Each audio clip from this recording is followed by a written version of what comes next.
তো কালকে আমরা কি আলোচনা করেছিলাম আপনারা একটা পয়েন্ট বলুন সবাই। কালকে আলোচনা করেছিলাম যে না দেখে বলতে হবে, হ্যাঁ, যেটা মনে আছে শিষ্য হিসেবে উন্নতি কী করে করতে হবে আর কি।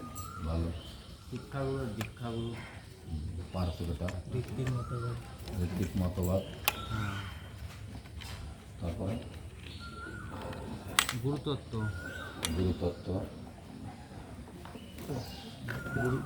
গুরু পূজা, গুরু প্রতি আমাদের কি মনোভাব থাকা উচিত, হ্যাঁ, গুরু পুরাণ, তারপরে যারা বলেন তো গুরু পরম্পরা, কোনো গুরুর নির্দেশ করে মেনে চলা। আপনার একটা পয়েন্ট হয়ে গেছে, একদম একটা পয়েন্ট আপনার হয়ে গেছে। তবু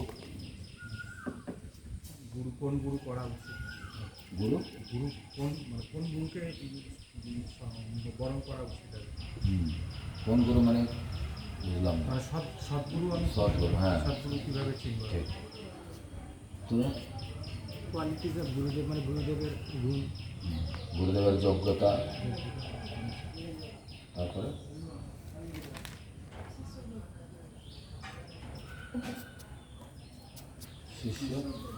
শিষ্যের যোগ্যতা। আমরা সবসময় গুরুর যোগ্যতা দেখি, শিষ্যেরও যোগ্যতা দেখতে হবে, তাই না? গুরু কেমন থাকতে হয়, আমার এরকম গুরু লাগবে। আবার কেউ একজন ছিল বলছে, আমি ওই অনেক শিষ্য আছে, সেরকম গুরু আমার লাগবে না, কম শিষ্য থাকবে, তাহলে কী হবে, আমাকে সময় দেবে।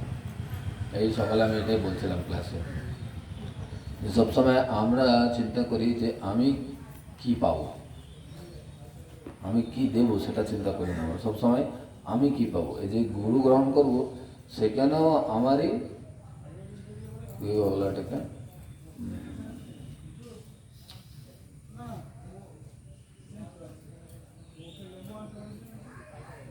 নিজের কেন্দ্র, সেখানে যে আমি গুরুদেবকে কী করে সেবা করব সেটা চিন্তা নেই, কিন্তু গুরুদেব আমাকে টাইম দেবে।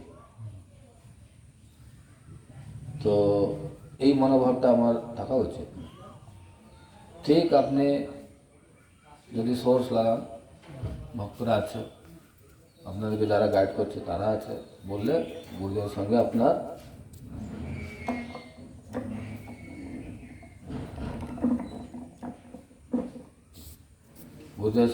সাক্ষাৎ হবে, কোনো অসুবিধা নেই। এমনকি যে অনেকে যায় না, সময় আছে, সবাই মনে করে যে না গেলে কি হবে না, আমার তো যদি অপরাধ হয়ে যায়। আবার অনেক লোক বলে কি আমি কি যেতে পারি, কথা বলতে পারি, জানা নেই, তাহলে যাবে কী করে। আর প্রতিদিন দেখবেন রাত্রে, আমি একটা উদাহরণ দিচ্ছি, এরকম সমস্ত গুরু বর্গ যারা আছেন তারা তো শিষ্যকে সময় সবাই নেয়, ঠিক আছে। এই দেখবেন যা পতাকা স্বামী গুরু মহারাজ প্রতিদিন রাত্রে ক্লাস দিচ্ছে এই লোটাস বিল্ডিংয়ের উপর, কতজন যাচ্ছে বুঝতে পারছি। তো আমাদেরই এটা হচ্ছে ড্রব্যাক, ব্যর্থতা, হ্যাঁ, যে আমরা যাচ্ছি না। তো ওখানে তো কোনো নোটিশ লেখা নেই, তো এখানে কেউ মানে এখানে কারো এখানে প্রবেশ করা যাবে না, নোটিশ নেই, তো যাচ্ছে না এখানে। কোথায় যাচ্ছে? ওই যে কি মেলা হয়, গৌর পূর্ণিমাতে একটা হয় না, ওই যে স্টল, নিত্যানন্দ মার্কেট না গৌরাঙ্গ মার্কেট দেখেছেন গৌর পূর্ণিমার সময়? না, পরিক্রমার সময় দেখেনি? ওই একটা মার্কেট লাগানো হয়, চাউমিন, তারপরে কি বেবিকর্ন, এই সব কিছু বিক্রি হয়, গৌরাঙ্গা মার্কেট বলে, ওই সংকীর্তন বিল্ডিংয়ের ওই পাশে। লোক সব দেখবেন, লোক তো ওখানে আছে। আর রাত্রে কোথায় খাবো ঘুরছে, পিৎজা খাবো, পাস্তা খাবো, আর এখানে গুরুদেব ক্লাস দিচ্ছে। তো এটা তো আমাদের ব্যর্থতা, আমরা সময় দিচ্ছি না। আর আমরা বলছি না, গুরুদেব আমাকে সময় দিচ্ছে। তো কেউ এরকম নেই, ঠিক আছে। যতই শিশু হোক না কেন, এইটা হচ্ছে ওনাদের একটা স্পেশাল কোয়ালিটি। আপনি দেখবেন বাড়িতে 4 জনকে আপনি সামালতে পারবেন না, 4 জনকে আপনি মানে কন্ট্রোল করতে পারবে না, 4 জনকে আপনি কোনো গাইড করতে পারবে না, একজনকে গাইড করতে পারবে না, একজনও কথা শোনেন। তাহলে এইখানে কয়েক লক্ষ লোক একজনের প্রতি শ্রদ্ধা, বিশ্বাস, একটা গাইডেন্স নেওয়ার জন্য আসতে পারে, আসে, তাহলে তাহলে নিশ্চয়ই তিনি আলাদা। এই জন্য বলা হচ্ছে গুরু হচ্ছে সাধারণ মানুষ নয়। যারা টিচার, এখানে কেউ আছে শিক্ষক, টিচার, উনি তো বুঝতে পারবে। তো কতজন ছাত্রকে আপনি করতে পারবেন, গাইড করতে পারবেন? একজনকে যদি ভালো করে গাইড করতে পারলে সেটা হচ্ছে অনেক, তাহলে সে ফার্স্ট র্যাঙ্ক এসে যাবে, তাই না? তাহলে সেরকম কত ফার্স্ট র্যাঙ্ক আসছে? ফার্স্ট র্যাঙ্ক একজনই হবে, তবু আমি মানে ধরুন 99% কেউ এসছে, আর একটা 98%ও আসবে। তো একটাকে তো পাচ্ছি আমরা, কোথায় আমরা শুনি না তো 99% 10 জন পেয়েছে, তাই না? তার মানে এক টিচার, তারও একটা লিমিটেশন আছে, কারণ আমরা সাধারণ মানুষ। সবাইকে দিতে পারবো না, আমরা সবাইকে গাইডও করতে পারবো না, বুঝতে পারবো না যে উনারা কী চাইছে, কেন আমি তো ভগবান না। কিন্তু গুরুদেব যেহেতু উনি সাধারণ মানুষ নয়, লক্ষ লোক না, কোটি লোক আসে, উনি সবাইকে গাইড করতে পারেন। ওনার প্রত্যেকটা শিষ্যের হৃদয়ের মধ্যে কি মানে চলছে সেটা বুঝতে পারবে। আমরা হয়তো ভাবছি ও তো ওনার তো মনে আছে কি, আমি তো দীক্ষা পেলাম, তো আমাকে কি উনি মানে চিনবেন, এরকম ভাবছি। চিনার তো দূরের কথা, আপনি কি এর আগে কত 14 জন্মে কি হয়েছিলেন, এরপরে 14 জন্মে কি হবেন সব জানেন। এটা কি দীক্ষার আগেও দীক্ষার পরে তো যখন প্রভুপাদ বিদেশে এত ভক্তদেরকে তৈরি করলেন, তো একবার উনি ক্লাস দিচ্ছেন, ক্লাস দেওয়ার সময় বলছেন যে সুকৃতি না হলে ভক্ত হতে পারবেন না। হ্যাঁ,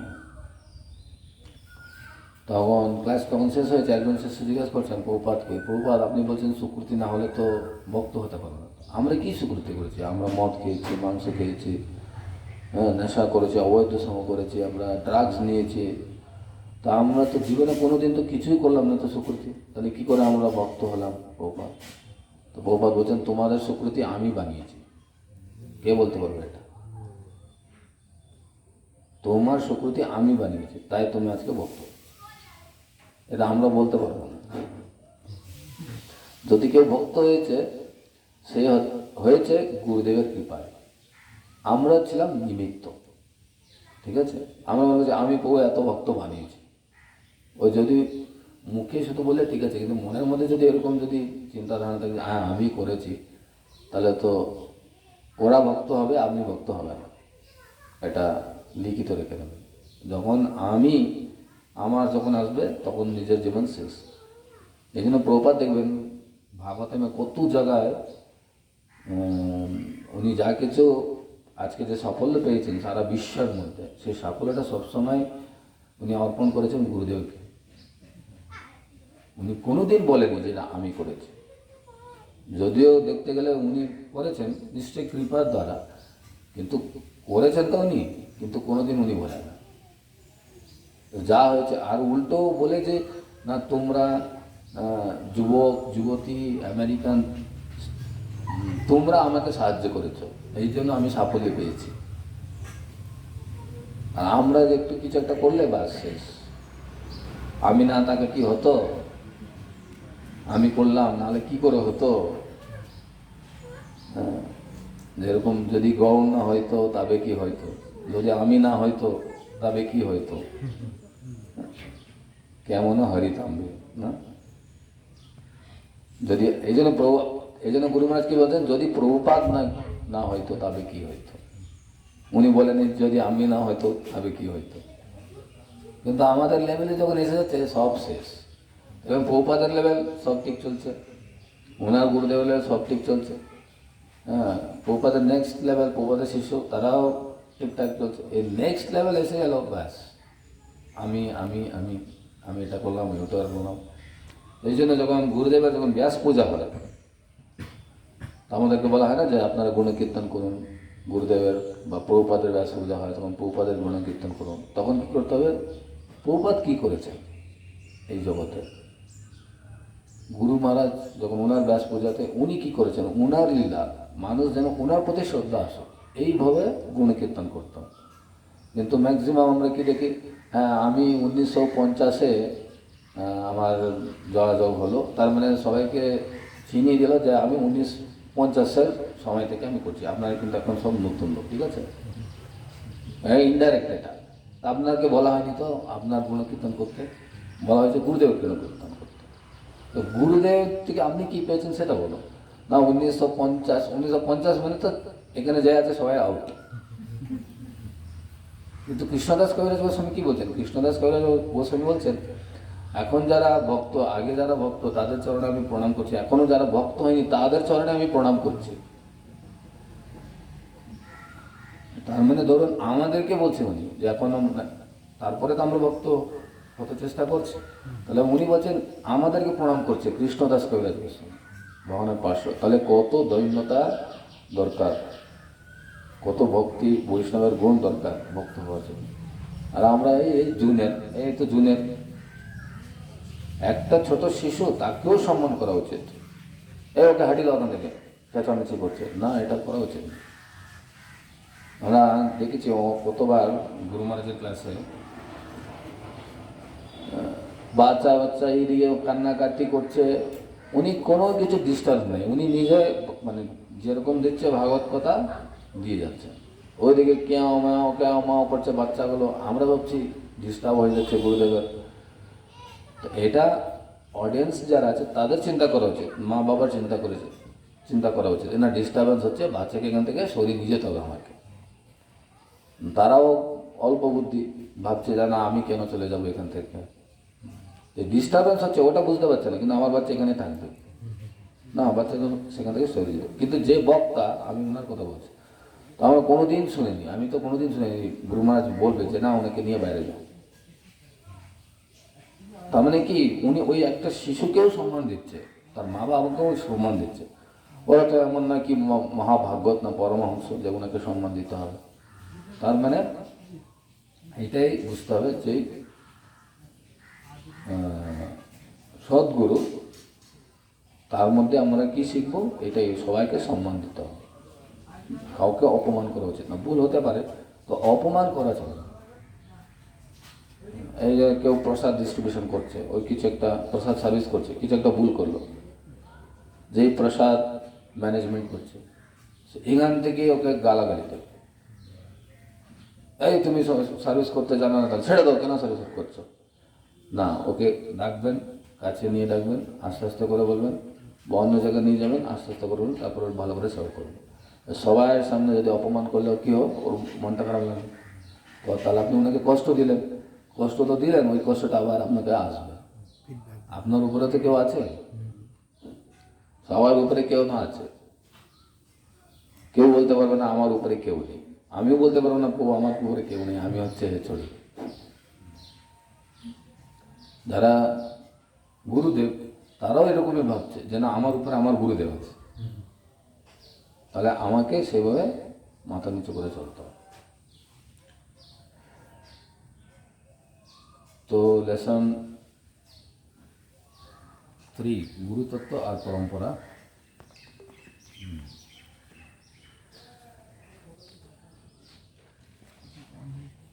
কালকে তো 1 এটা আর তো 2 হয়ে হবে না? গেছে। কালকে 1 হয়েছে, আজকে 2 ইউনিট হবে। না 2 হয়ে গেছে, ইউনিট 1ই চলছে এখন।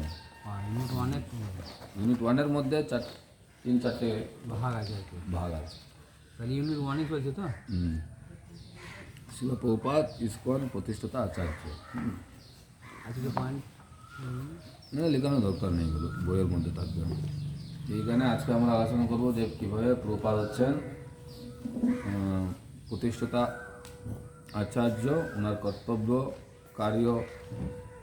কার্যভার। মানে একজন প্রতিষ্ঠাতা আচার্য মানেই ওনার কী গুণ সেটাও জানতে হবে। কি উনি প্রতিষ্ঠাতা যদি করেন, তার সঙ্গে কি করবেন, তাকে সাপোর্ট দেবেন। কিছু একটা প্রতিষ্ঠা আমরা করি, সেই প্রতিষ্ঠানকে সাপোর্ট দেবে, উনি তার ভিত দেবে। তারপরে এই সংস্থা যেন নিত্যকাল নিরন্তর থাকবে, সেইভাবে উনি প্ল্যানিং দেবেন। আমরা দেখি অনেক জায়গায় অনেক কিছু সংস্থা শুরু হয়, তারপরে উনি চলে যাওয়ার পরে শেষ হয়ে যায়। তো তাহলে এটা কোনো আচার্যের কোয়ালিটি না, কোনো প্রতিষ্ঠাতার কোয়ালিটি না। এই জন্য বলে, যখন আমরা যখন শুনেছি, যেরকম বলে কেউ একজন বলে যে আপনি মন্দির করছেন, হ্যাঁ মন্দির করছেন, কিন্তু সেবা নিত্য চলবে তো না, আপনি চলে গেলেন তারপরে সেবা শেষ। সেইভাবে মনের সংকল্প নিয়ে মন্দির করতে হবে। এই জন্য বাড়িতে বাড়িতে বিগ্রহ রাখা মানা করে কেন? হয়তো আপনি করছেন, আপনার সন্তান কি পরে করবে? এই জন্য বিগ্রহ স্থাপনা হয় না বাড়িতে। আপনি রাখতে পারেন কিন্তু স্থাপনা হয় না। কিন্তু যদি আপনি স্থাপনা করতে চান, তাহলে সেইভাবে আপনাকে তৈরি আগে থেকে নিতে হবে, যে এটা যেন বংশ পরম্পরা সেবা যেন কন্টিনিউয়াস চলবে। সেটা যদি থাকলে সেই বিশ্বাস, সেই দৃঢ় বিশ্বাস থাকলে হবে, নাহলে করা উচিত না। ওটা হচ্ছে যে বিগ্রহ পড়ে আছে, ভোগ দেওয়ার লোক নেই। আমাদের হালিশার ওখানে একজন প্রভু ভক্তি জীবনে আসার আগে জগন্নাথ বলদেব সুভদ্রা ওনার স্বপ্নে দিয়েছে যে আমি এই গাছে আছি, নিম গাছ। তো ওই গাছের উপরে শঙ্খ চক্র এই সব কিছু চিহ্ন আছে। এই গাছ নিয়ে উনি জগন্নাথ বলদেব সুভদ্রা করেছেন আর পাণ্ডাদেরকে রেখে দিয়েছেন। এখন ভক্ত হয়ে গেছে, তারপরে এবার বুঝতে পারছে যে না, এই তো পাণ্ডারা তো ঠিকভাবে সেবা করছে না, আরতি করে না, ঠিক সময় ভোগ লাগায় না, কেন ওদের সেবা তো ওইরকমই। ওদেরকে আমি বলতে পারবো না 4:30 মানে 4:30, 500 মানে 500, 12টা মানে 12টা, এই 3বার আরতি করতে, ওরকম না। ওদের মনে লাগছে এখন করব, এখন করবে, এখন করবো না, খিদে লাগছে তখন গিয়ে রান্না করবে, তারপরে গিয়ে ভোগ লাগাবে। এরকম ওদের কোনো সিস্টেম থাকে না। তো ওটা পুরীতে ওইরকমই। তো ওরা ওখান থেকে লোক নিয়ে আসলে ওরাও ওরকমই থাকবে না। এবার ওনার খুব কষ্ট লাগছে, আরে জগন্নাথকে রেখেছি আর কোনো কিছু সেবা করতে পারছি না ভালো করে। এবার আমাদেরকে বলেছে, প্রভু মন্দিরটা কমপ্লিট করে আপনাদেরকে দিয়ে দেবো। খুব সুন্দর মন্দির, গঙ্গা তটে, হলিশহরে। তো প্রতিষ্ঠাতা আচার্য মানে তাহলে ও যে কোনোভাবে, যেন কোনো প্রকারে যেন সেবাটা নিত্যভাবে চলবে, এটা উনি দেখেন। তো এটা হচ্ছে, এই জন্য প্রভুপাদকে বলা হচ্ছে সংস্থাপক আচার্য, প্রতিষ্ঠাতা আচার্য। অন্য কেউ হতে পারবে না। ধরুন এখন আমি এখানে মন্দির করলাম, এখানে আমার নাম লিখতে পারবো না, তীর্থাঙ্গ নিতাই দাস প্রতিষ্ঠাতা আচার্য, এরকম হবে। একবার এক জায়গা হয়ে গেছে, এখন ওটা কি জেনে শুনে হয়েছে না ভুলে হয়েছে জানে না। একজন গুরুদেব উনি মন্দির করেছেন, তার শিষ্যরা অ্যাডভার্টাইজমেন্ট চাপিয়েছে বা ম্যাগাজিন চাপিয়েছে, তার মধ্যে লিখে দিয়েছে উমদ ইস্কন। যেরকম বলে না আমরা ISKCON Kolkata, ISKCON Mayapur, ISKCON Bolpur, বলেছে ইস্কন ওই জায়গার নাম বলছি না, ইস্কন উমদ ইস্কন, নিচে লিখে দিয়েছে গুরুদেবের নাম সংস্থাপক আচার্য। আমি এই ম্যাগাজিনটা পেয়েছিলাম, আমি পড়ে আমি একবার চমকে গেলাম। প্রভুপাদ আমরা জানি সংস্থাপক আচার্য, গুরুদেব কখন কী করে হইল? যেরকম আমার গুরুদেব জয় পতাকা সরকার, আমরা লিখতে পারবো না যে গুরুদেব হয়তো মন্দির করেছে, কিন্তু উনাকে আমি সংস্থাপক আচার্য বলে হবে না। একই জন হবে, দুজন হবে না ফাউন্ডার। এটা তো আমরা বাইরেও জানি, তাই না? বাইরের জগতেও আমরা জানি, এটা কোন নতুন না। কিন্তু ওই যে আমাদের নিজের ট্রেনিং নেই, নিজের মধ্যে ট্রেনিং নেই, তাই অনেকই সময় এরকম ভুল হয়ে যায়। এই জন্য এই যে শিষ্য প্রশিক্ষণ কোর্স করা হয়েছে, যেন সবাই যেন জানো যেটা কী করলে ভালো, কী করা উচিত, কী করা উচিত না।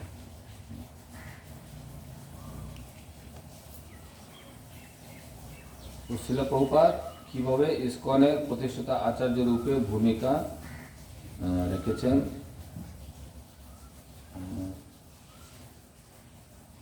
আপনারা বলতে পারেন কিছু পয়েন্ট। কিভাবে উনি ইসকনের প্রতিষ্ঠাতা আচার্য, কিভাবে?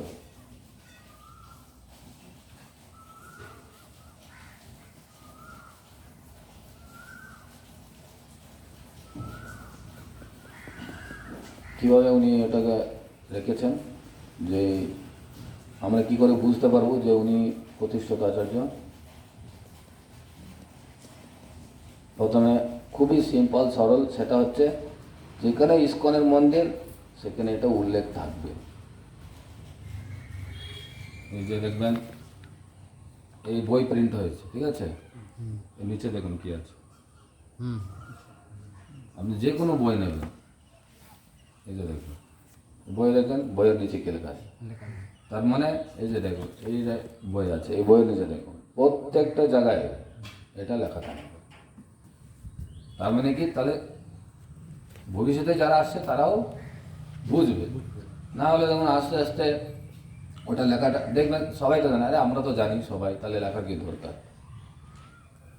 আমরা যদি মনে করি তাহলে ভবিষ্যতে যারা আসবে তারা তো দেখছে যে কিছু নেই, তাহলে আমিও কিছু চাপাবো না। তো এই জন্য আমি প্রথম যখন এসেছিলাম তখনই আমি বউকে বলেছিলাম যে আমাদের বোর্ড আছে কিন্তু প্রতিষ্ঠিত আচার্য লেখা নেই। এটা যদি অন্য কেউ এসে দেখলে তাহলে ভালো, কোনো পরিবেশক মহারাজ আসেনি এখানে, আসলে বুঝতে পারবে। মানে এসেছিলেন তবে বোর্ডটা লাগানোর আগে। আচ্ছা,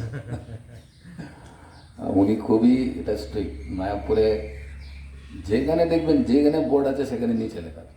কেউ ভাবতে পারে আরে এক জায়গায় লেখা আছে, যে বারবার কেন লিখতে হবে, ওইটাই হচ্ছে ট্রেনিং। সব জায়গায় থাকবে। সব সময় চোখে দেখে দেখে দেখে দেখে তখন আমরা মনের মধ্যে ওটা ঢুকবে যে হ্যাঁ প্রভুপাদ আমাদের আচার্য।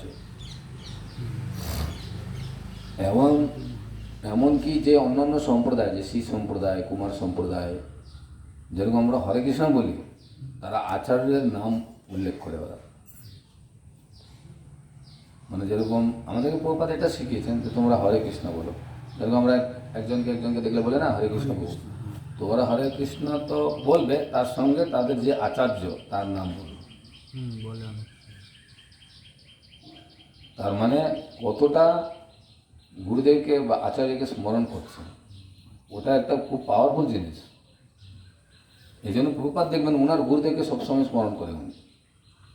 ভক্তি সিদ্ধান্ত ঠাকুরকে উনি ক্লাস দিচ্ছে, ভক্তি সিদ্ধান্ত ঠাকুর নিয়ে স্মরণ করবে, ওনাকে প্রণাম নিবেদন করবেন, বন্দনা করবেন, তারপরে উনি যা বলবেন বলবেন। যে মঙ্গলাচরণে ওইটাই হয়। মঙ্গলাচরণে আমরা কেন পূর্ব যারা আচার্য আছেন তাদেরকে বন্দনা করে, তাদেরকে প্রার্থনা করে, তারপরে আমরা বলব, তাদের কৃপায় আমরা বলতে পারব। তো দুটো জিনিস হলো, একটা হচ্ছে যেখানেও আমাদের বোর্ড আছে, বই আছে, সেখানে এটা লেখা থাকা। তারপরে যখন আমরা যে কোনো ভক্তির অঙ্গ যা করি, শ্রবণ কীর্তন স্মরণ বন্দন, তার আগে প্রভুপাদকে প্রণাম করা। যেরকম জপ করার আগে প্রভুপাদের প্রণাম মন্ত্র, কীর্তন করার আগে প্রভুপাদের প্রণাম মন্ত্র নিয়ে কীর্তন করা, গুরু পূজা প্রণাম মন্ত্র দিয়ে শুরু করা, এই যে নগর সংকীর্তন প্রভুপাদের প্রণাম মন্ত্র দিয়ে। তো এইগুলো হচ্ছে বিভিন্ন রূপে আমরা প্রভুপাদকে প্রতিষ্ঠিত আচার্য বলে আমরা সেটাকে পালন করা। তো এবার তাহলে কি প্রভুপাদের শিষ্যর সঙ্গে সম্বন্ধ আছে, তাহলে আমাদের কি আমাদের সঙ্গে নেই? না, আছে।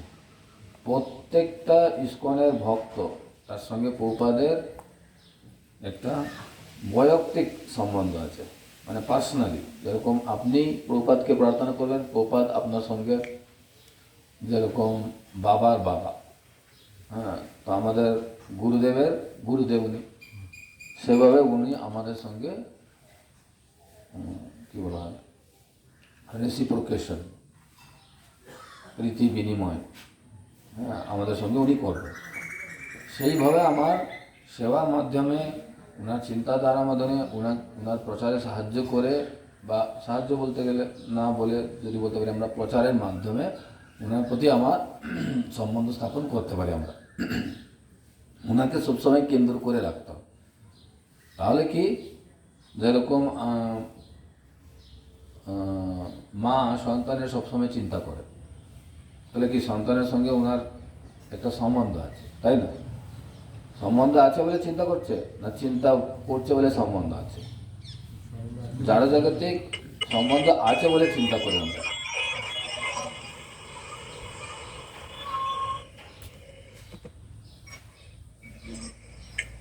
মিউট করুন। হরে কৃষ্ণ, হরে কৃষ্ণ। সৈকত প্রভু মিউট করুন।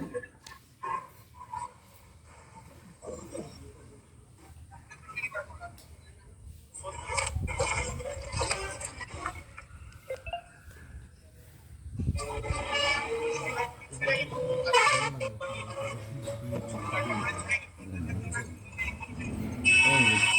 এটা সাইকাত করবো, ফোন করে বলুন না মিট করতে। দিয়েছিল আমার মিট হয়ে গেল। মনে আরে কৃষ্ণ সাইকাত করবো, মিট করুন। আসছে লিঙ্কটাও ইয়ে আছে না না না এখানে ভয়েস কম করে দিচ্ছে দাদা, তোমার ভয়েস। হ্যাঁ বলে হ্যাঁ বাস ঠিক আছে ঠিক আছে, বলে দিচ্ছি হয়ে গেছে অসুবিধা নেই। হ্যাঁ বলছি সৈকত অনলাইনে আছে, ক্লাস হচ্ছে, বন্ধ করতে হলো সাউন্ডটা একটু মিউট করতে হবে। সৈকত হয়ে গেছে, হয়ে গেছে, করতে বলো। চিন্তা নেই। হ্যাঁ হ্যাঁ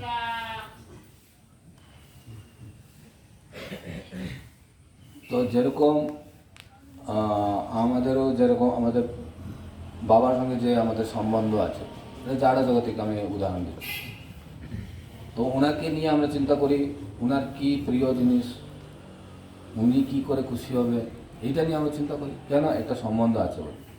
কিন্তু এটা হচ্ছে শারীরিক সম্বন্ধ। তো এই সম্বন্ধে আমি অন্য বাড়ির কেউ একজন দাদু আছে বা বাবা আছে, ওনার প্রতি আমার হবেই না। ওনার কী ভালো লাগছে আমি খাবো না বা ওনাকে দেবো, সেটা হয় না। কিন্তু এখানে আমাদের গুরুদেব প্রতি আর প্রভুপাদের প্রতি দুজনের প্রতি আমার এই সম্বন্ধ স্থাপন করাটা উচিত। আমার কি ভালো লাগছে ও করবো ওটা না, ওনার কি ভালো লাগছে, প্রভুপাদ কি বলেছেন, প্রভুপাদের কি ভালো লাগতো, হ্যাঁ ক্লাস হচ্ছে, চুপ করো। এটা আমরা জানবো কি করে? যখন আমরা প্রভুপাদের গ্রন্থ অধ্যয়ন করব আর প্রভুপাদের ক্লাস শুনব। প্রভুপাদ বিশেষ করে ভগবদ্গীতা, তারপরে ভাগবতমে যত আমরা আরও বেশি পড়বো, মানে ভাগবতমের প্রথম স্কন্ধ, দ্বিতীয় স্কন্ধ, তৃতীয় স্কন্ধ, এরকম, তো আস্তে আস্তে ওখানে প্রভুপাদ আরও ডিটেল ডাইরেক্টলি বলে যে আমি চাই আমার যারা আন্তর্জাতিক কৃষ্ণ ভাবনামৃত সঙ্গের যারা মেম্বার, তারা যেন এইটা করুক, এইটা করবে না উনি বলছেন, তার মানে আমাকে সেগুলো পালন করতে হবে।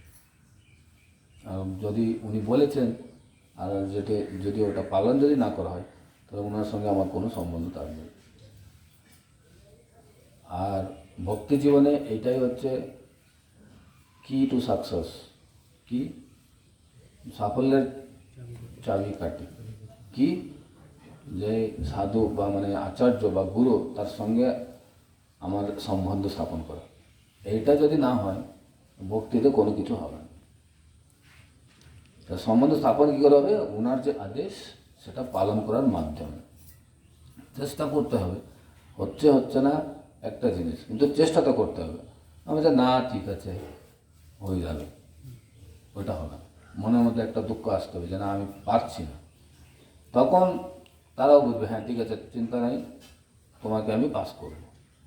আর মনের মধ্যে যদি ওনার চিন্তা নেই, অন্য কিছু চিন্তা চলছে, সারাদিন অন্য কিছু চিন্তা চলছে, যার প্রতি আমাদের আসক্তি আছে, সেই স্বামী হতে পারে, স্ত্রী হতে পারে, বন্ধু হতে পারে, বান্ধবী হতে পারে, সন্তান হতে পারে, ওই শুধু ওইটাই চিন্তা করছি আমি সারা জীবন, আর ওনার চিন্তাই নেই আমার। একবার একটা ভক্তদের বাড়িতে টিকা হয়নি, কিন্তু তারা যে বউ আমার ছেলের শরীর খুব খারাপ, কি করবো, একাদশী করবে ও বলছে। তো আমার শখ হয়ে গেল, কি একাদশী করে মানে কি শরীর খারাপ হয়ে গেলে কি একাদশী ছেড়ে দেবে? কত জিনিস আছে খাওয়ার জন্য, কে শেষ করতে পারবে না। তো না বউ একটু অন্ন যদি না খেয়ে শরীরে শক্তি পাবে, মা ছেলের প্রতি যে অন্ধ ভালোবাসা। আমি অবাক হয়ে যাচ্ছি, কী বলছে মাতাজি, একাদশীতে অন্ন খাওয়া মানে তো মাংস ভক্ষণ করার সমান। না বউ একটু দুর্বল হয়ে যাচ্ছে না, দূরে আছে, আবার চোখের সামনে নেই, ছেলেটা কোথায় হস্টেলে পড়াশোনা করছে। আমি ভাবলাম বাপ রে বাপ, এত মানে এই অন্ধ ভালোবাসা, যে একাদশীতে অন্ন গ্রহণ করলে যা ক্ষতি হয় সে তো আরও বেশি, মানে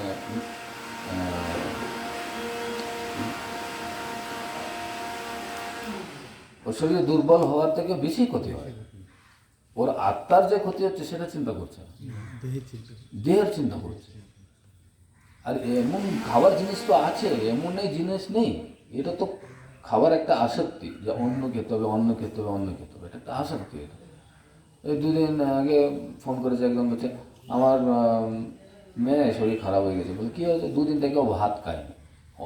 বাকি সব কিছু খেয়েছে, রুটি খেয়েছে, এই খেয়েছে, সেই খেয়েছে, যে না ভাত খায়নি, এই জন্য শরীর খারাপ হয়ে গেছে। এটা অ্যাকচুয়ালি মনের একটা, বুঝতে পারছি এখন হয়তো ধরুন আপনাদের এখানে অন্ন ছাড়া, মানে অন্ন হচ্ছে মেন স্টেপল ফুড যেটা বলা হয়, প্রত্যেকটা স্টেটের একটাই আছে, সে তো সই করেও হতে পারে, কিন্তু একাদশী আসবে 2 দিন মাসে, ওই 2 দিনে যদি বলে শরীর খারাপ হয়ে যাচ্ছে বলে অন্ন খাবে, তাহলে কি ভালোবাসা এটা? তারপরে তারাও বুঝতে পারছে না, তারাও এত অন্ধ সন্তান, এসে নিজের তো বুদ্ধি আছে, বিবেচনা তো করতে পারো, বলতে পারে না মা আমি খাবো না, আজকে খাবো না, কালকে থেকে খাচ্ছি তো, আরও 15 দিন খান, শরীর ঠিক করে নিন, একদিনেই শরীর মানে মৃত্যু হয়ে যাবে অন্ন না খেলে, তাহলে কত মানে অবনতি। তাহলে এটা হচ্ছে গুরুদেবের আদেশ, প্রভুপাদের আদেশ, তোমরা একাদশীতে অন্ন খাও না, মহাপ্রভুর আদেশ একাদশীতে অন্ন খাও না। তাহলে সেটা আমি যদি পালন না করতে পারি, তাহলে কী সম্বন্ধ স্থাপন হবে ভগবানের সঙ্গে? মিনিমাম আর অন্য কিছু বড় কথা বলে না যে তোমাকে 1 লক্ষ নাম জপ করতে হবে। অনেকে ভক্তরা আছে যতক্ষণ 16 মালা জপ না হয় রান্না করে না, আমরা রান্না করে তারপরেও 16 মালা হয় না, বলছে না প্রভু সারাদিন রান্না করছিলাম, সময় পাচ্ছি না, কখন 16 মালা করবো। কিছু কিছু ভক্তরা আছে বিভিন্ন জায়গায়, যতক্ষণ 16 মালা হয় না তখন রান্না করবেন, ততক্ষণ পর্যন্ত রান্না করবেন না। কেন ভগবান মহাপ্রভু বলছেন যার বাড়িতে 1 লক্ষ নাম হয় তার বাড়িতে আমি অন্ন গ্রহণ করি। তো এখন আমরা তো 1 লক্ষ নাম করতে পারবো না, এই জন্য প্রভুপাদ কী বলেছে? 16 মালা জপ করো। তাহলে আমার নিবেদন করার আগে, রান্না করার আগে 16 মালা যদি জপ করি, তাহলে ভগবান মহাপ্রভুটাকে সেটাকে গ্রহণ করে। এখন অন্য দিন কোনো কিছু অনুষ্ঠান আছে সেদিন হচ্ছে না, সেটা আলাদা, কিন্তু এটা হচ্ছে হাই স্ট্যান্ডার্ড। যদি আমরা এটা করতে পারি, আপনি তো বুঝতে পারছেন, এখন আমি রান্না করব, আমার মনোভাব, আমার চেতনা, সেটা তো একটা গুরুত্ব আছে না। তাহলে আমি যদি 16 মালা জপ করার পরে আমার চেতনা ভালো থাকবে, না 16 মালা জপ করার আগে আমার চেতনা ভালো থাকবে? জপ করার পরে। তো এটা হচ্ছে হাই স্ট্যান্ডার্ড। আমি বলছি না এখন কালকে থেকে আপনাদের করতে হবে, কিন্তু যদি এরকম যদি করতে পারে তাহলে খুবই বলে। যেরকম মায়াপুরে কিছু কিছু বক্তা আছে প্রতিদিন 1 লক্ষ নাম জপ করে, প্রসাদ পাবে, ঠিক আছে, ঘুমাবে, কিন্তু তাড়াতাড়ি ঘুম থেকে উঠবে, সারাদিন জপ করে। এখন তাদের সেবা এরকম আছে, সময় পাচ্ছে, সময় না পেলে কি জব করতে পারবে না। কিন্তু আমি বলছি যে হাই স্ট্যান্ডার্ড আমাদের জীবনে রাখতে হবে, যে হ্যাঁ নির্দিষ্ট বা অন্তত মিনিমাম স্ট্যান্ডার্ড যেটা আছে সেটাকে অন্তত পালন করতে হবে। মানে কমপক্ষে আমার যতটুকু বলা হয়েছে সেটুকু তো অন্তত পালন করতে হবে। দরকার নেই আপনি 16 মালা জব হচ্ছে না রান্নার আগে, কোনো চিন্তা নেই, কিন্তু সারাদিনের মধ্যে তো অন্তত 16 মালা কমপ্লিট করুন, একাদশী পালন করুন, 4টে নিয়ম পালন করুন। না না প্রভু একটু শরীর দুর্বল হয়ে গেছে, একটু মাছ খেলে প্রোটিন আসবে, ডক্টর বলে দিয়েছে, তো তাহলে সম্বন্ধ স্থাপন হবে না। তাহলে প্রভুপাদের সঙ্গে, গুরুদেবের সঙ্গে আমাদের সম্বন্ধ স্থাপন হতে গেলে ওনারা যে আদেশ দিয়েছেন সেটাকে আমাকে একদম কঠোরভাবে করতেই হবে। সেখানে নিজের শরীর ক্ষতি হতে পারে, যে এমন ক্ষতি তো কোনো কিছু হবে না, ভালো দাওয়া সবাই খাচ্ছে একাদশী, সাবুদানা খান, কাজু খান, কিশমিশ খান, আলমন্ড খান, কত কিছু লাগে। যদি বলে না পো আমার অনেক গরিব, আলু খান, শাক খান, সবজি খান, পেঁপে খান, আর গরিবও একাদশী করতে পারে। এটা না যে আমার তো কিনতে অনেক টাকা লাগে, আমি একাদশী করবো না। বাদাম শুদ্ধ করে খান, বাদাম ভিজিয়ে খান, বাদাম ভাজা করে খান, কত আছে। খেজুর খান, খেজুরটা আবার ভালো জায়গা থেকে আনতে হবে, ঠিক আছে। অনেকে আবার একাদশীতে খেজুর খায় না, অনেক কিছু আছে ওর মধ্যে, অনেকে বলে তেল মিশে থাকে, আবার যাই হোক। তারপরে আরেকটা কি, প্রভুপাদ হচ্ছেন মহাপ্রভু থেকে উনি শক্তি পেয়েছেন, শক্তি প্রেরণা দিয়েছেন, শক্তি সঞ্চারিত করেছেন মহাপ্রভু প্রভুপাদের মধ্যে। তো সবার মধ্যে মহাপ্রভু করেনি, এই সারা সমস্ত জগতের মধ্যে উনি প্রভুপাদকে শক্তি দিয়েছেন, হ্যাঁ তুমি প্রচার করো। যেরকম কৃষ্ণ দ্বাপর যুগের সময় অনেকই ছিল, কিন্তু উনি অর্জুনকে গীতা দান করলেন, মানে একটা স্পেশাল। এটা না তাহলে যুধিষ্ঠির মহারাজ কি অর্জুন থেকে ছোট, কুন্তি মহারানী কি তাহলে অর্জুন থেকে আরও লো লেভেল ভক্ত? না, এরকম না, এটা একটা ভগবানের চয়েস, ভগবানের ইচ্ছা। যেরকম দেবহূতিকে কপিল মুনি শিক্ষা দিলেন, যদিও সন্তান কিন্তু মাকে শিক্ষা দিলেন। তো এটা কপিল মুনি হচ্ছে সাধারণ মানুষ না, কপিল মুনি হচ্ছে ভগবান। তেমন উনি দেবহূতিকে কেন শিক্ষা দিলেন, এটা তো ওনার চয়েস। তো এখানে মহাপ্রভু প্রভুপাদকে সিলেক্ট করেছেন। যদি মহাপ্রভু ভক্তি সিদ্ধান্ত সরস্বতী ঠাকুরকে সিলেক্ট করতেন, তাহলে ভক্তি সিদ্ধান্ত সরস্বতী ঠাকুর সারা পৃথিবীতে প্রচার করে দিত। তো এটা হচ্ছে ভগবানের চয়েস। এখানে আমরা একটা জিনিস বুঝতে হবে যে এটা মানে অন্য যারা আচার্য আছে তারা প্রভুপাদ থেকে নিচু, এটাও মনে করা উচিত। এই যে শিব সম্প্রদায় আছে, মাধব সম্প্রদায় আছে, তা আমরা কখনো বলা উচিত না হ্যাঁ ও না উনি কি সারা পৃথিবীতে প্রচার করেছেন, এরকম বলা উচিত না। এটা হচ্ছে বৈষ্ণব অপরাধ। আর সেকেন্ড আরেকটা কি আমাদের জানা উচিত, হ্যাঁ তার মানে প্রভুপাদের একটা সান্নিধ্য আমরা পাচ্ছি, তাহলে এটা আমি সবার থেকে আরও বেশি সৌভাগ্য, আমার সৌভাগ্য। ওরা নিচু উপরে এটা বলছি না, আমার এটা বেশি সৌভাগ্য। তাহলে আমি আরও বেশি ভালো করে ভক্তি করতে হবে, তাদের থেকেও বেশি ভালো করে ভক্তি করতে হবে, বেশি প্রচার করতে হবে, কারণ আমি বেনিফিট বেশি পেয়েছি, তাই না? এই বেনাম সংকীর্তন তীক্ষ্ণ খड्गलय অন্তর আসুর জীবের ফেলিবে কাটিয়া, যদি পাপি ছাড়ি ধর্ম দূরে দেশে যায়, মোরা সেনাপতি ভক্ত যাইবে তথা। তো যখন মহাপ্রভু প্রচার করলেন, তো ভারত দেশে উনি প্রচার করলেন, ভারতের বাইরে যায়নি। তো মহাপ্রভু বলছেন আমি তো ভারতের যারা আছে তাদেরকে তো উদ্ধার করলাম, কিন্তু এখান থেকে আবার অনেক পালিয়ে অন্য জায়গায় চলে গেছে, অন্য দেশে। তাহলে কি হবে, যদি পাপি ছাড়ি ধর্ম দূরে দেশে যায়, মোর সেনাপতি ভক্ত যাইবে তথায়। আমার সেনাপতি ভক্ত ওখানে যাবে, এটা কে বলছেন? লোচন দাস ঠাকুর চৈতন্য মঙ্গলে বলছেন, যে মহাপ্রভু এটা বলছেন মোর সেনাপতি, মহাপ্রভু বলছেন মোর সেনাপতি যাবে। প্রভুপাদ হচ্ছেন সেনাপতি।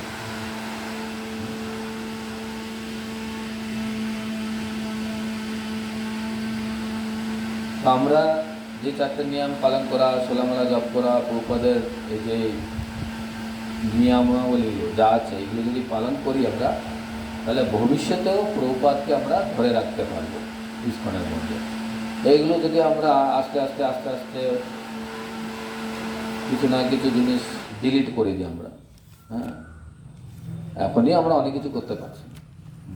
যেরকম প্রভুপাদ বলছেন আমার মন্দির থাকলে ভগবদ্গীতা পাঠ হতে হবে, ভাগবত পাঠ হতে হবে, নরসিংহ আরতি, তুলসী আরতি, গুরু পূজা, তারপরে মঙ্গল আরতি, সব কিছু স্ট্যান্ডার্ডভাবে হওয়া উচিত।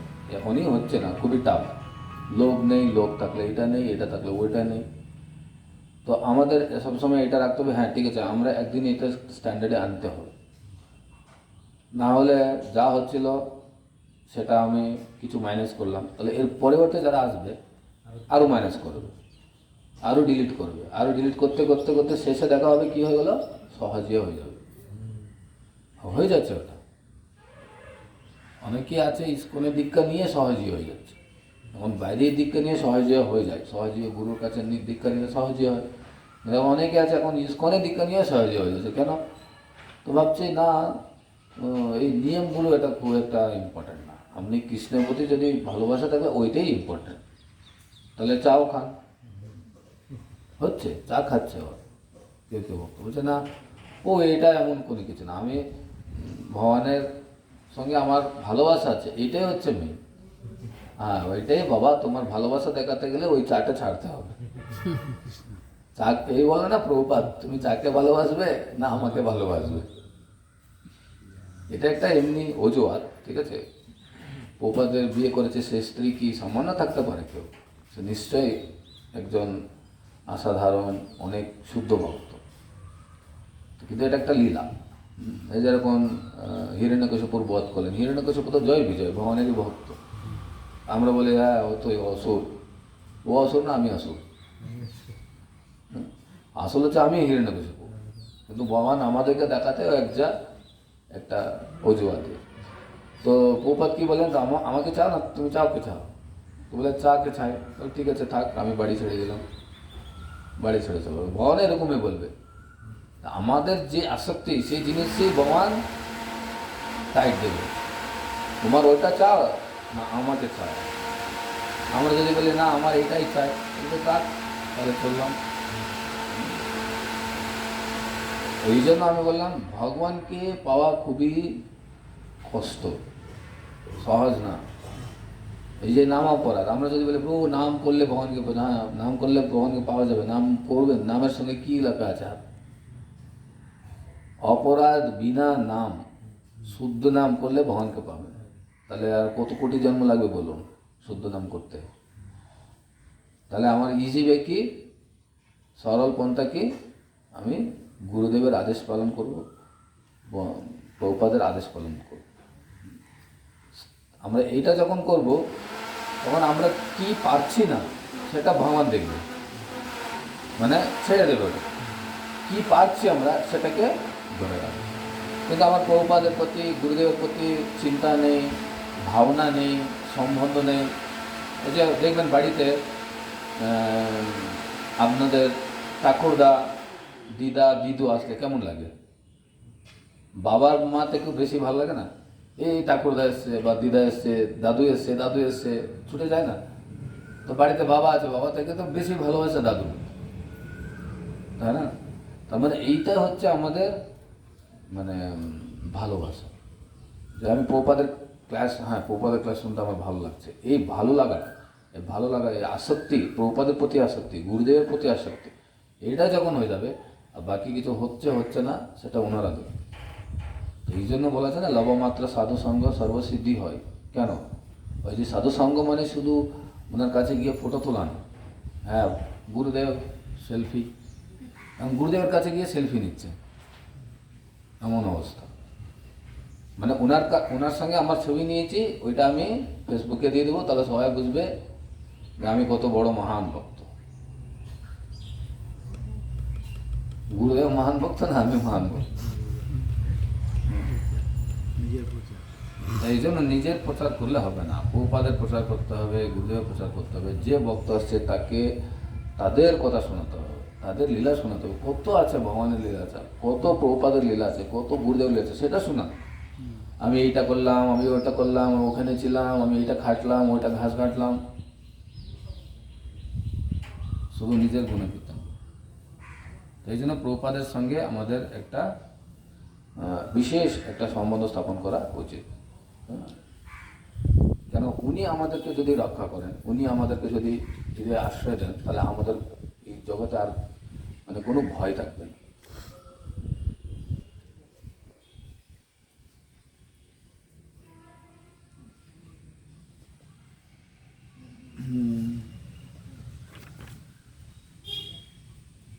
তা হলো প্রভুপাদের নিয়ে।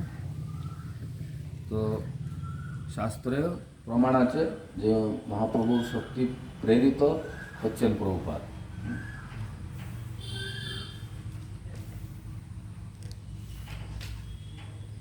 এই যে প্রভুপাদ এক জায়গায় বলছেন যে আমি শ্রী চৈতন্য মহাপ্রভুর বার্তাবাহক মাত্র।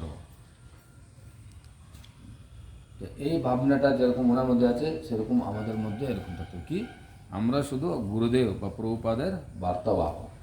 উনি যা বলছেন আমরা ওইটা বলবো, আর কিছু না। নিজের মন গড়া দিলে হবে না। আপনি কোথায় কি শুনলেন, কি আপনার ভালো লেগেছে বলবে, ওইটা বলবে না, ওইটা চলবে না। প্রভুপাদ কি বলেছেন সেটাই বলতে হবে, গুরুদেব কি বলছেন সেটাই বলতে হবে। অনেক সময় মানুষকে একটু প্রসন্ন করার জন্য আমরা ওদিকে কোথায় শুনি, আমরা সেগুলো বলে দিই, এটা বলা উচিত। তো ইস্কন গুরুবর্গ, শিষ্যের গুণ বা যোগ্যতা, ইস্কন গুরুর মনোভাব, ইস্কন গুরু ও ইস্কন কর্তৃপক্ষের নির্দেশনা, ইস্কনের বাইরের গুরুগণ, এটা নিয়ে আমরা একটু আলোচনা করব। তো ইস্কনের গুরু আর ইস্কনের কর্তৃপক্ষের মধ্যে সম্পর্ক। তো এটা একটা আছে, আপনার বই যখন পাবেন এটা দেখবেন।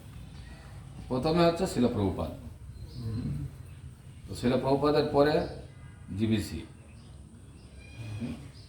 তো জিবিসির সঙ্গে আছে সন্ন্যাস মিনিস্ট্রি, তারপরে গুরু পরিষেবা, গুরু পরিষেবা পরিষেবা কমিটি। তার মানে প্রভুপাদ হচ্ছেন আলটিমেট। হ্যাঁ, তার নিচে যে জিবিসি আছে এটা আপনাকে বুঝতে হবে জিবিসি মানে কি।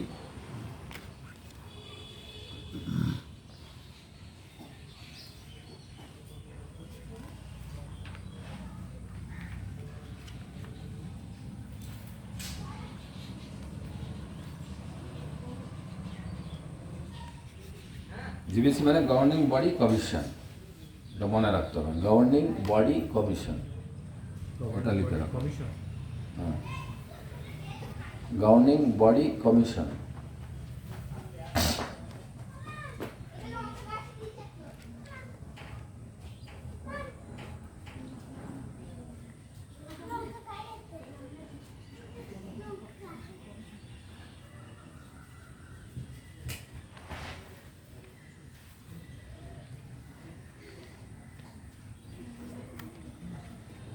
তো প্রভুপাদ আছেন, প্রভুপাদের নিচে জিবিসি।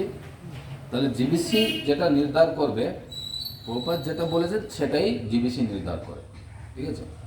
আমরা অনেক সময় মনে করছি যে না এটা কেন হচ্ছে ওটা কেন হচ্ছে, এটা প্রভুপাদ বলেছেন, এটা আমাদেরকে মানতে হবে। তো তার জিবিসি সেটাই নির্ধার করে। সে যখন জিবিসি যেটা নির্ধার করে, ইনাদের নিচে যারা যারা আছে সবাই ওইটাকে ফলো করতে হবে। তো শেষে আমরা আছি এখানে মন্দিরের শিষ্য বা ভক্ত বা নামহট্ট, হ্যাঁ, গৃহস্থ শিষ্য, তারপরে শ্রদ্ধাবান, তাই না? এখানে লেখা আছে মন্দিরের শিষ্য আর অধ্যক্ষ। এটা হচ্ছে একদম নিচে লাস্ট লেভেল। তো ইনাদের উপরে আছে মন্দিরের অধ্যক্ষ, হ্যাঁ, তারপরে এখানে গৃহস্থ শিষ্য, তাদের উপরে আছে এই যে অ্যারোগুলো দেখবেন তাহলে বুঝতে পারবেন। তো এখন গৃহস্থ শিষ্য তার মানে উনার উপরে কী কী আছে, মন্দিরের অধ্যক্ষ আছে, নামহট্ট কোঅর্ডিনেটর আছে, তারপরে গুরু আছে, হ্যাঁ, এই চিহ্নগুলো যা দেওয়া আছে এগুলোকে বুঝতে হবে। তো উনার আন্ডারে আছে, ইনার আন্ডার আছে, ইনার আছে, আন্ডার আছে। তার মানে একজন শিষ্য শুধু এটা না যে আমি শুধু মন্দিরের অধ্যক্ষের নিচে আছি, না আমি গুরুদেবের নিচে আছি, না আমি গুরুদেবের কাছে সরাসরি যেতে পারি আমার যদি দরকার পড়ে, বুঝতে পারছি। এটা না যে না অপরাধ হয়ে যাবে, আমার শিক্ষাগুরু ছেড়ে আমাকে যেতে হবে, না। প্রথমে তো শিক্ষাগুরু মানে বুঝতে পারলেন কালকে, তো শিক্ষাগুরু আমাদের গুরুই হচ্ছে শিক্ষাগুরু, ঠিক আছে। এবার কাউন্সিলর থাকতে পারে, গাইডেন্স থাকতে পারে, গাইড দিতে পারে কেউ, সেটা আলাদা। তো এই জিবিসি মানে কি, জিবিসি হচ্ছে ডেফিনেশন,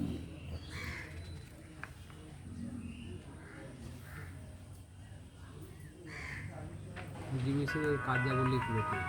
হ্যাঁ, কি একটা বলে ইংলিশে বলে যে আলটিমেট অথরিটি, বাংলা কি বলছে, পরে করছি, গীতা ক্লাস করছি। চূড়ান্ত সিদ্ধান্ত নেওয়ার একটা কমিটি। ওনারা যেটা সিদ্ধান্ত নেয় সেটা আমাদেরকে পালন করে, সেটা হচ্ছে গভর্নিং বডি কমিশন।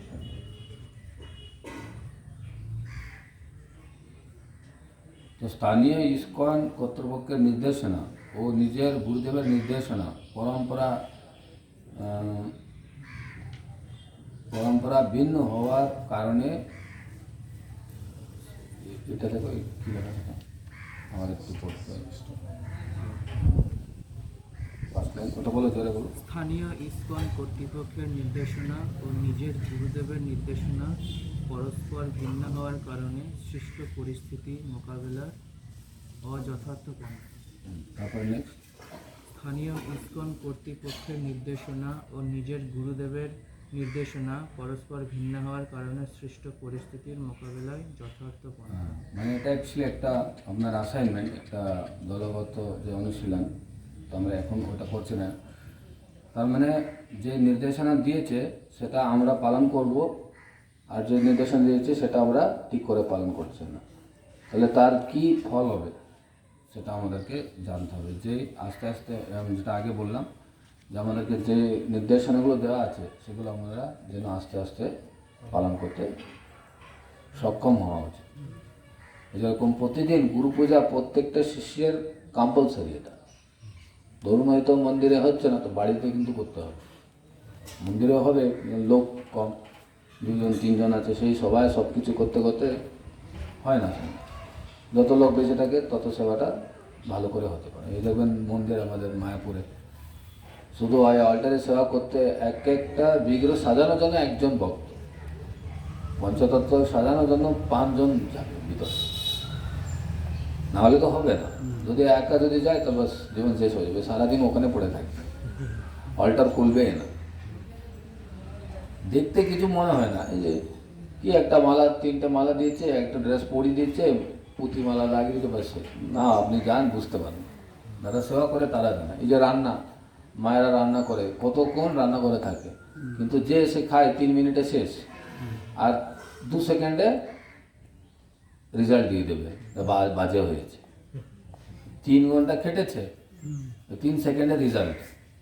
আর যা রান্না হয়েছে এত বাজে, দেখ ওই পাশের বাড়ি কত সুন্দর করে রান্না করছে।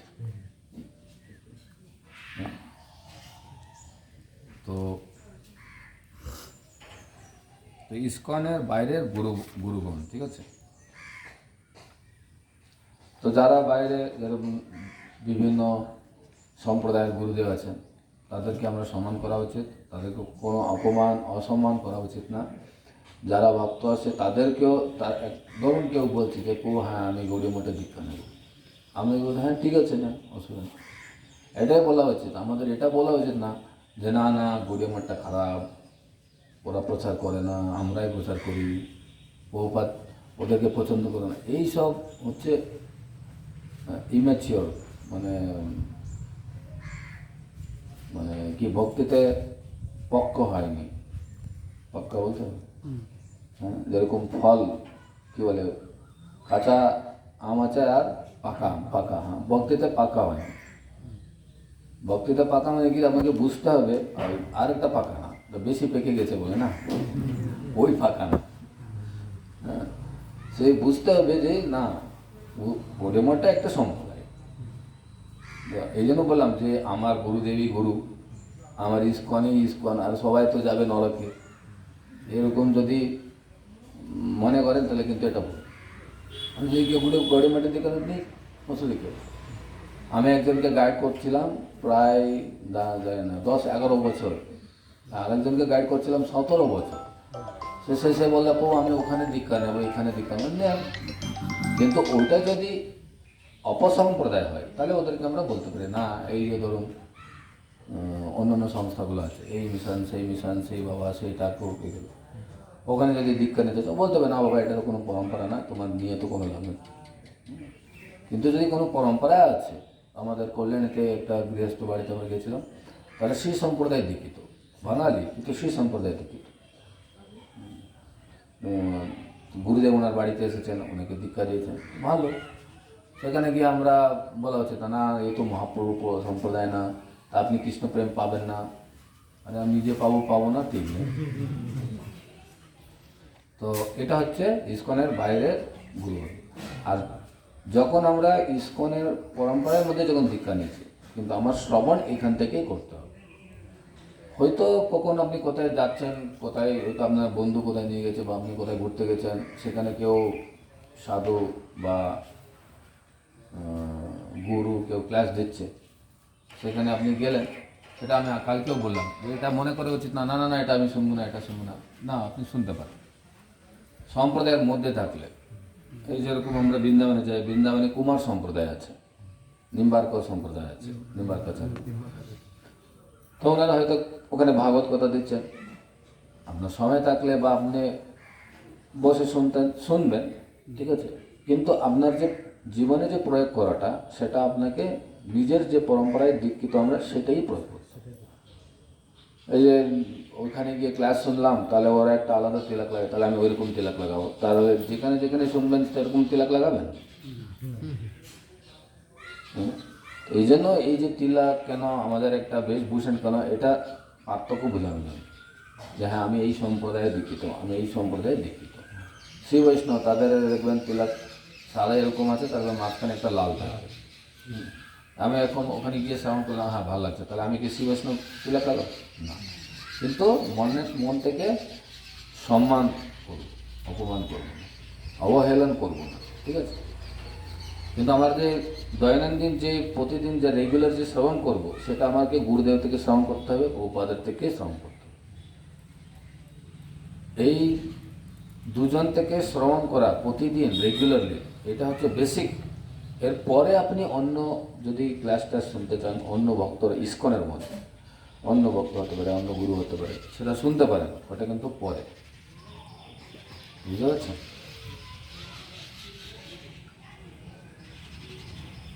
আমি নিজের গুরুদেবের ক্লাস শুনছি না, প্রভুপাদের ক্লাস শুনছি না, ওই ইউটিউবে অমুক প্রভু, এই প্রভু, এই মহারাজ, এই গুরুদেব, ইস্কনেরই বলছি, শুনলে আমার কিন্তু ভক্তি হবে না। কেন? আমি যত গুরুদেব প্রভুপাদের শুনবো, তত আমার সম্বন্ধ ঘনিষ্ঠ হবে। যেরকম একটা আপনার জল, মাটিতে জল তুলবে, তো একটা জায়গায় আমাকে খনন করতে হবে। আমি একটুখানি এখানে করলাম, একটুখানি ওখানে করলাম, এখানে করলাম, ওখানে করলাম, কি জল পাবেন? পাবেন।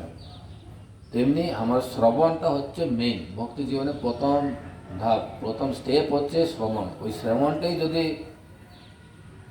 জগমগ করলে, আর সারা জীবন জগমগ না, কি তলমল হয়ে যায়, তাহলে ভক্তি কিন্তু তলমল হয়ে যাবে, জগমগ হবে না। শ্রবণটা হচ্ছে খুবই ইম্পর্ট্যান্ট। আপনি বুঝুক না বুঝুক, প্রভুপাদের লেকচার অনেকে বুঝতে পারতে না বিদেশে। কেন? অনেকেই ইংলিশ, যেরকম আমাদের ভারতের ইংলিশ আলাদা, ফরিনের ইংলিশ আলাদা। ওদের যখন ভাষা আমরা বুঝতে পারি না, আমাদের ইংলিশ ওরাও বুঝতে পারে। কিছু কিছু শব্দ আছে তারা প্রয়োগ করে না, আমরা প্রয়োগ করি। তো ওরা ভাবছে যে কী বলছে, তাহলে কি করে ভক্ত হলো ওরা বলুন। তারপরে যখন প্রভুপাদের প্রথম গ্রন্থ যখন প্রিন্ট হয়, প্রচুর ভুল ছিল। যেরকম ধরুন, আমি বললাম, আমি কিছু ক্লাস দিলাম, আপনি এটাকে শুনে আপনি একটা বই প্রিন্ট করবেন। প্রথমে যখন প্রিন্ট হয় অনেক ভুল থাকে, সেটাকে আবার প্রুফ রিডিং করা হয়, তাই না? তো এখন প্রথমে এরা তো ইংলিশ বুঝতে পারছে না, প্রভুপাদের লিখেছে অনেক ভুলবার, সঙ্গে সঙ্গে প্রিন্ট করে প্রভুপাদকে দিতে হতো। প্রভুপাদ বলতো আমাকে এই মাসে, 1 মাসের মধ্যে আমার ভাগবতম লাগবে। যে ভাবতে পারবেন এই এত মোটা বই প্রিন্ট করতে গেলে কত টাইম লাগে। আর উনি কয়েক বছরের মধ্যে 12 স্কন্ধ রেডি, 10ম স্কন্ধ, 11-12 পরে হয়েছে। প্রভুপাদ থাকাকালীন 10ম স্কন্ধ পর্যন্ত হয়েছে। তো কী করে রেডি বলো? একটা বই বের করতে সারা জীবন লেগে যাবে। কত বই বের করলেন প্রভুপাদ। তার মানে প্রভুপাদ পুরো একদম স্ট্রিক্ট ছিলেন, যে চাপাচ্ছে ও মানে পুরো পিছনে লেগে থাকতো, এই কেন বই হয়নি, কেন এখন বই হয়নি কেন।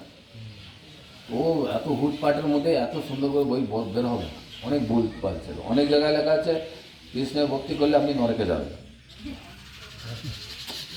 যে টাইপ করছে কিছু বুঝতে পারছে না। না, অনেক সময় প্রবাদ দেখবেন, অনেক সময় মাঝে মাঝে কিছু বাংলায় কথা বলে দিল, বা অনেক সময় এমন ভাষা যেরকম যজ্ঞ, সংস্কৃতে কিন্তু যজ্ঞ বলা হয় না, হ্যাঁ, মানে যে প্রনাউন্সিয়েশন আলাদা আছে। যেরকম চক্ষু, সংস্কৃতে চক্ষু বলে, কিন্তু বাংলায় চক্ষু বলে। এখন প্রভুপাদ চক্ষু বলে, এই তো বুঝতে পারছেন এটা চক্ষু মানে কি, চক্ষু মানে কি, কোনটা লিখবো আমি? এখন প্রভুপাদ যদি চক্ষু বলেছেন, চক্ষু বললে তাহলে চক্ষুর কোনো মানে কি, চক্ষুর কোনো এক্সিস্টেন্স নেই। চক্ষু বলে আপনি ইংলিশে লিখতে পারবেন না, আপনাকে চক্ষু লিখতেই হবে। দেখবেন আমাদের ইংলিশ বইগুলোতে CHAKUSA লেখা থাকে, এর নিচে একটা ডট থাকে, চক্ষু। হ্যাঁ, চক্ষু বলে ওটাকে প্রনাউন্স করতে হবে। তো চক্ষু বলে আপনি প্রনাউন্স করতে পারবেন না। তাহলে যে টাইপিং করবে, যে প্রিন্টিং করবে, সে এত সময় কোথায়? আমার বই রেডি থাকতে হবে। তো এই বইটা পড়ে তাহলে ভক্ত কী করে হলো ওরা? বইয়ে যদি ভালো করে বুঝতে পারে তাহলে তো ভক্ত হবে। তার মানে এটা প্রভুপাদের কৃপা। বুঝো না বুঝো, কিন্তু শুনতে হবে। অনেকে আছে যে চীনার লোক ইংলিশই বুঝে না, রাশিয়ার লোক ইংলিশই বুঝে না, ওরা তো কী করে বলতে হবে? শুনো বাস। এই শ্রবণটা এত পাওয়ারফুল, আপনার মনে থাকুক না তো, আপনি বুঝুক না বুঝুক, কিন্তু শ্রবণ করতে থাকতে হবে, শ্রবণ করতে থাকতে হবে। কার ক্লাস? ওই আচার্য, এই আচার্য, অনিরুদ্ধ আচার্য, বৃন্দাবনের বাবাজি, ও গোস্বামী না, প্রভুপাদের ক্লাস। প্রভুপাদ হচ্ছে আমাদের আচার্য। শ্রী সম্প্রদায় যারা আছে তারা তো এদিকে ওদিকে শুনে না, তো এত আচার্যের প্রতি ওনাদের নিষ্ঠা মানে বলতে পারবো না আমরা। উঠলে বসলে বাড়িতে এদিকে ওদিকে সব জায়গায় আচার্য ছবি, আচার্যের বিগ্রহ, আচার্যের উপাসনা, আচার্যের পূজা, আচার্যের সেবা। আর আমাদের এখানে হাজার লোক, প্রভু আমার এই পুজোটা ভালো লাগে, প্রভু আমার ওইটা ভালো লাগে, আমার এইটাও ভালো লাগে।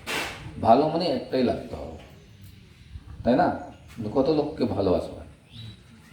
একজনকে যদি আপনি ভালোবাসেন তাহলে আর কাউকে আপনি ভালোবাসতে পারবেন না, তাহলে এটা ভালোবাসা না। তাই প্রভুপাদ আর গুরুদেব অন্তত সবাইকে আবার ভালোবাসতে হবে, কিন্তু যখন আমরা বলি যে খুবই ঘনিষ্ঠ যে সম্বন্ধ স্থাপন করা, সেটা হচ্ছে প্রভুপাদ আর গুরুদেবের প্রতি করা উচিত। গুরুদেবকে ঢেকে আবার প্রভুপাদের শুধু হবে না। ঠিক আছে, আমার তাহলে প্রভুপাদই হচ্ছে আমার গুরু, যেটা আমরা কালকে আলোচনা করলাম, ওইটা হচ্ছে ওদের প্রবলেম।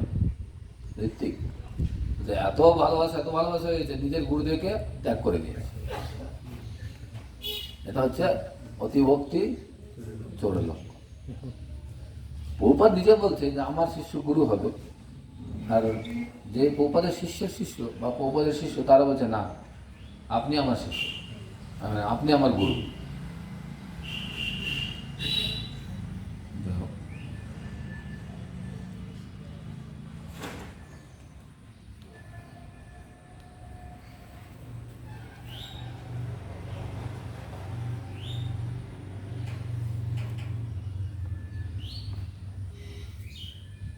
তো জিবিসি এটা করার ইচ্ছা ভক্তিবিনোদ ঠাকুরের ছিল, ভক্তি সিদ্ধান্ত সরস্বতী ঠাকুরের ছিল, কিন্তু এটা হয়নি। তারপরে প্রভুপাদ যাওয়ার আগে এটা করে দিলেন, যার জন্য এখনও আমাদের ইস্কন বাড়ছে, মানে বৃদ্ধি হচ্ছে। আর জিবিসি যদি না হতো তাহলে আস্তে আস্তে ইস্কনটাও শেষ হচ্ছে।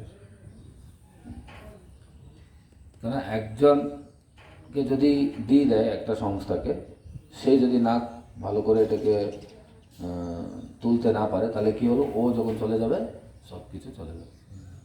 তাই প্রভুপাদ কী করলেন যে আমার প্রতিনিধি হচ্ছে জিবিসি। তাহলে উনি বললেন জিবিসি যা বলবে সেটা তোমাদের করতে হবে। তাই এখনও ইস্কন বৃদ্ধি হচ্ছে। এখন অনেকে আছে যারা বড় বড় প্রফেসর, বিশেষ করে যারা হিস্ট্রি, তারপরে বিভিন্ন যে কালচারাল স্টাডিজ নিয়ে তারা যারা গবেষণা করেন, বা হেচড়ি আছে, ডিপার্টমেন্ট হেচড়ি, তারা এখনও আশ্চর্য করে যে আমরা এই সারা পৃথিবীতে এত সংস্থা আমরা দেখেছি, ঘুরেছি, প্রত্যেকটা সংস্থার একটা উদয় হয়, আবার একটা অস্ত হয়। কিন্তু আমরা দেখছি যে ইস্কন এইটা শুধু উদয় উদয় উদয় উদয় হয়ে যাচ্ছে, আরও উদয় হয়ে যাচ্ছে, প্রগতি হয়ে যাচ্ছে, কিন্তু কোনোদিন দেখলাম না আমরা তার অস্ত হচ্ছে। কী করে হচ্ছে প্রভু, আমরা এটা জানতে চাই। একজন প্রফেসর বলছে আমি এর উপরে একটা রিসার্চ করতে চাই, আমাকে নিয়ে যান মায়াপুরে, আমি জানতে চাই এটা ম্যানেজমেন্ট কী করে হচ্ছে, এত লক্ষ লোক, কোটি কোটি লোক, বৃদ্ধি হয়ে যাচ্ছে। আগে তো ছিল না, প্রভুপাদ যাওয়ার পরে তো আরও ডাউন হওয়া উচিত, কিন্তু এটা তো আরও বৃদ্ধি হয়ে যাচ্ছে, আরও বৃদ্ধি হয়ে যাচ্ছে, হয়ে যাচ্ছে। বলছে আমি এর উপরে একটা রিসার্চ পেপার বের করব। তো এটা হচ্ছে একজন প্রতিষ্ঠাতা আচার্যের চিন্তা ভাবনা, যে হ্যাঁ আমি চলে গেলে আর আমি গেলাম, তারপরে কি দরকার আছে, বন্ধ করো সব। একটা ছেলে আমাদের বেসে কোনো একটা গুরুর কাছে দীক্ষিত ছিল বিহারে, তো এখন ওকে আমরা প্রিচিং করছি, ও এমনি তো অপসম্প্রদায় ছিল। আমরা বলতাম যে তুমি, ও বলছে আমি দীক্ষা নিলাম, কিন্তু উনি জীবিত ছিল না, আলেখ্য থেকে দীক্ষা, ঠিক আছে, ওই ঋত্বিক। তো আমি বললাম এটা কী করে ভাই, এটা তো আমরা কোনোদিন শুনিনি, দীক্ষা যে জীবিত নেই তার কাছ থেকে দীক্ষা কী করে হয়, আমরা তো শুনিনি এটা। যে না না প্রভু উনি বলেছেন যে আমার পরে কেউ গুরু হবে না, আমার পরে আর কেউ গুরু হবে না, উনি বলে গেছেন। বলে এই তো আরও অবস্থা খারাপ। যদি উনি হয়তো চেষ্টা করেছেন গুরুদেব করার জন্য শিষ্যদেরকে, কিন্তু হলো না, বা শিষ্যরা যোগ্যতা নেই, সে সংস্থা বন্ধ হয়ে গেল, সেটা আলাদা কথা। তো বলছে এটা গুরুদেব আগে থেকে বলে দিয়েছেন আমার পরে আর কেউ গুরু হতে পারবে না। তার মানে কত রকমের ডিভিয়েশন, কী বলে ডিভিয়েশন, ব্যতিক্রম, হ্যাঁ, মতবিরোধ। কত রকমের ব্যতিক্রম হয়ে গেছে।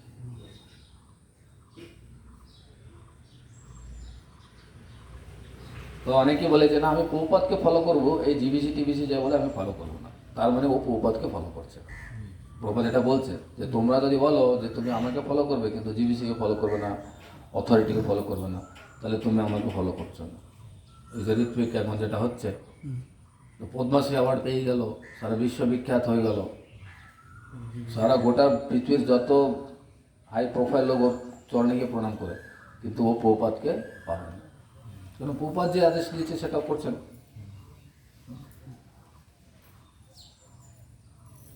তো আমাদের সম্প্রদায় ছাড়া বাইরে থেকে শ্রবণ করা উচিত না, ঠিক আছে? এটা ভালো করে মনে রাখবেন। কেন শ্রবণ করতে তো অনেক কিছু ভালো লাগতে পারে, কিন্তু এখানে আমার ভালো লাগাটা হচ্ছে মেইন ইম্পর্ট্যান্ট না, আমি কোন সূত্রে আছি, আমি কোন পরম্পরায় আছি, ওইটা হচ্ছে মেইন। তো যদি কেউ এরকম আসে মন্দিরে, তখন প্রভুপাদ বলছেন হ্যাঁ ঠিক আছে খুব সুন্দর, তাদেরকে তোমরা প্রসাদ দাও, তাদেরকে সম্মান দাও।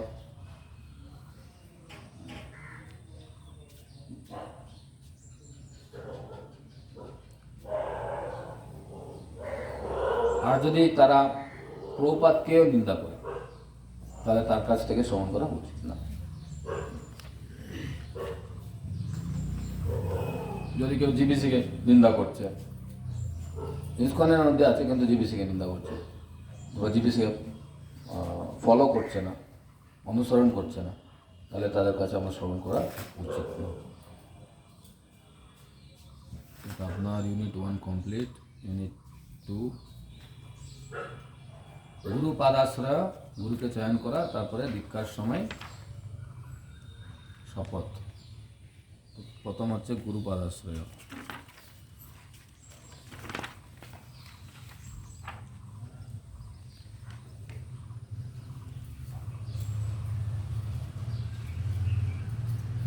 আমি প্রথমে বলেছি যারা প্রথমে আসে তাদেরকে গুরু নিয়ে কখনো কিছু বলা উচিত না। যারা প্রথমে মন্দিরে যারা আসে, প্রথমে আমরা যাদেরকে ভক্তি জীবনে আনছি আমরা, তাদেরকে প্রথমে প্রভুপাদকে নিয়ে তাদেরকে শিক্ষা দেওয়া উচিত। আগে প্রভুপাদকে জানো, প্রভুপাদের বই পড়ুক, নাম এগুলো জপ করতে শুরু করুক, 6 মাস হবে, তারপরে আমরা তাদেরকে আস্তে আস্তে গুরুদেব নিয়ে বলা হবে। যে আসলো 2 দিন 3 দিন, তারপর থেকে আপনি বললেন হ্যাঁ ঠিক আছে এই গুরুদেব ভালো, এই গুরুদেব ভালো না। গুরুদেব উনি গ্রহণ করার আগে প্রভুপাদকে আমাদের ওনার হৃদয়ের মধ্যে আনা উচিত। কী করে উনি প্রভুপাদের আশ্রয় গ্রহণ করবে। এই জন্য আমাদের দীক্ষা হওয়ার আগে একটা ছিল, সেটা হচ্ছে ভক্তি পরীক্ষার একটা মডেল আছে, ওটা হচ্ছে শ্রদ্ধাবান সেবক সাধক প্রভুপাদ আশ্রয় গুরু আশ্রয়, তারপরে দীক্ষা। প্রথমে যারা আসে ধরুন ওদেরকে প্রথমে শ্রদ্ধাবান বলে একটা সার্টিফিকেট দেওয়া হতো। 2 মালা জপ করে ধরুন, 4 মালা যে করবে সাধক, 8 মালা যে জপ করবে না 4 মালা সেবক, 8 মালা সাধক। তারপরে যখন